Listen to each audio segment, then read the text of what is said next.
ಇಂದು ನಡೆದ ಸದನದಲ್ಲಿ ಬ್ರಾಹ್ಮಣ ಸಮುದಾಯಕ್ಕೆ ಒದಗಿಸಬೇಕಾದ ಜಾತಿ ಪ್ರಮಾಣ ಪತ್ರದ ಬಗ್ಗೆ ಮಂಗಳೂರು ದಕ್ಷಿಣ ಶಾಸಕ ವೇದವ್ಯಾಸ ಕಾಮತ್ ಮನವಿಯನ್ನ ಮಾಡಿದ್ದಾರೆ.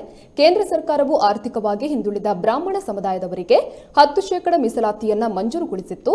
ಆದರೆ ಕರ್ನಾಟಕ ಸರ್ಕಾರವು ನೀಡುತ್ತಿರುವ ಜಾತಿ ಪ್ರಮಾಣ ಪತ್ರದಲ್ಲಿ ಕೇವಲ ಬ್ರಾಹ್ಮಣ ಜಾತಿಯನ್ನ ಮಾತ್ರ ನಮೂದಿಸಿ ಸರ್ಟಿಫಿಕೇಟ್ ಅನ್ನು ನೀಡ್ತಾ ಇದ್ದಾರೆ. ಗೌಡ ಸಾರಸ್ವತ ಬ್ರಾಹ್ಮಣ ಹಾಗೂ ಸಾರಸ್ವತ ಬ್ರಾಹ್ಮಣ ಸಮಾಜವು ಸೌಲಭ್ಯ ವಂಚಿತರಾಗ್ತಾ ಇದ್ದಾರೆ.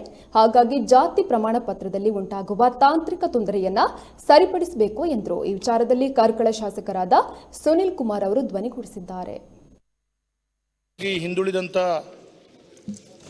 ಮೇಲ್ವರ್ಗದ ಬಡವರಿಗೆ 10% ಮೀಸಲಾತಿಯನ್ನ ಈಗಾಗಲೇ ಅವರು ಕೊಟ್ಟಿದ್ದಾರೆ. ಆದರೆ ಕರ್ನಾಟಕ ರಾಜ್ಯ ಸರ್ಕಾರದಲ್ಲಿ ಅದಕ್ಕೆ ಸರ್ಕಾರದ ಪರವಾಗಿ ಯಾರು ಉತ್ತರ ಪ್ರಮಾಣ ಪತ್ರ ಕೊಡುವಂತ ಕೆಲಸ ಕಾರ್ಯಗಳನ್ನು ಮಾಡಬೇಕಾಗಿದೆ. ಆದರೆ ಪ್ರಮಾಣ ಪತ್ರ ಕೊಡುವಂಥ ಸಂದರ್ಭದಲ್ಲಿ ತಾಂತ್ರಿಕ ದೋಷವನ್ನು ಮಾಡಿಕೊಂಡು ಇವತ್ತು ಎಲ್ಲ ಜನರು ಯಾರು ಅದರ ಫಲಾನುಭವಿಗಳಾಗಬೇಕು ಅವರೆಲ್ಲರೂ ಅದನ್ನು ವಂಚಿತ ಆಗುವಂಥ ರೀತಿಯಲ್ಲಿ ಆಗ್ತಾ ಇದೆ.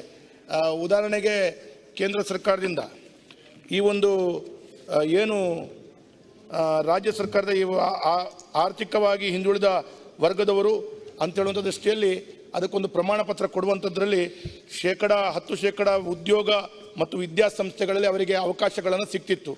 ಆದರೆ ಈ ಸಿಸ್ಟಮಲ್ಲಿ ಕಂದಾಯ ಇಲಾಖೆ ಕಂಪ್ಯೂಟರ್ ಸಿಸ್ಟಮಲ್ಲಿ ಅದನ್ನು ಸರಿಯಾಗಿ ನಮೂದನೆ ಮಾಡದೆ ಅದಕ್ಕೆ ಜನರಲ್ ಕ್ಯಾಟಗರಿ ಅಂತ ಹೇಳುವಂಥದ್ದನ್ನು ಹಾಕಿದ್ದು, ಅದರಲ್ಲಿ ಹಲವಾರು ಜಾತಿಗಳು ಅದರಲ್ಲಿ ಬಿಟ್ಟು ಹೋಗಿರೋ ಕಾರಣ ಅವರಿಗೆ ಇವತ್ತು ಆ ಸೌಲಭ್ಯಗಳು ಸಿಗ್ತಾ ಇಲ್ಲ.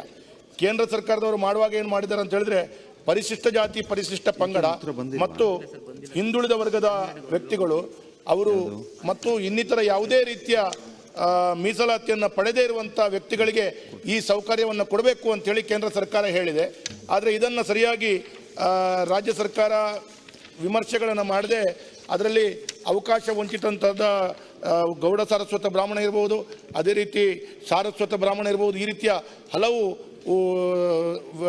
ಸಮಾಜದವರಿಗೆ ಅದರಿಂದ ವಂಚಿತವಾಗಿದೆ. ಈಗಾಗಲೇ ಗೋವಾ ಸರ್ಕಾರ ಇತ್ತೀಚೆಗೆ ಅದಕ್ಕೆ ಅವಕಾಶಗಳನ್ನು ಕಲ್ಪಿಸಿಕೊಟ್ಟಿದ್ದಾರೆ. ಇಲ್ಲ ಇದರಲ್ಲಿ ಈಗ ರಾಜ್ಯ ಸರ್ಕಾರ 2 ರೀತಿ